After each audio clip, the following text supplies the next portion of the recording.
contra el vacío. La tuberculosis. En anteriores ocasiones quieren reconocer categorías. Premio Aragón Investiga a la Excelencia del Año. Ese galardón recae en Jesús Martínez de la Fuente, de la Fundación Agencia Aragonesa de Investigadores, un premio que reconoce el presente, pero distintas biomoléculas, como pueden ser específica a estos tumores, o nos permita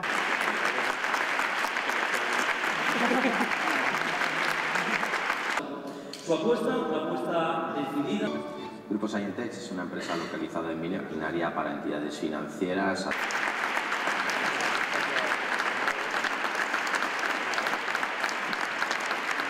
Breve, simplemente algunas pinceladas de un currículum que es actualmente el grupo de excelencia del Gobierno contra la tuberculosis, en la búsqueda de nuevas vacunas.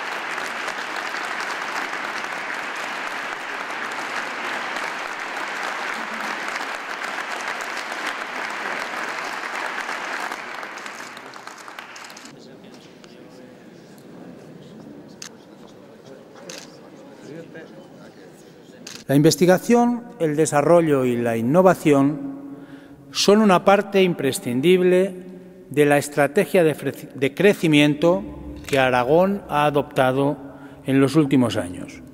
Y lo hemos hecho desde el primer momento. A pesar de las dificultades presupuestarias, el apartado de inversión pública en investigación, desarrollo e innovación sigue teniendo para nosotros un carácter prioritario y así ha venido sucediendo en los últimos años.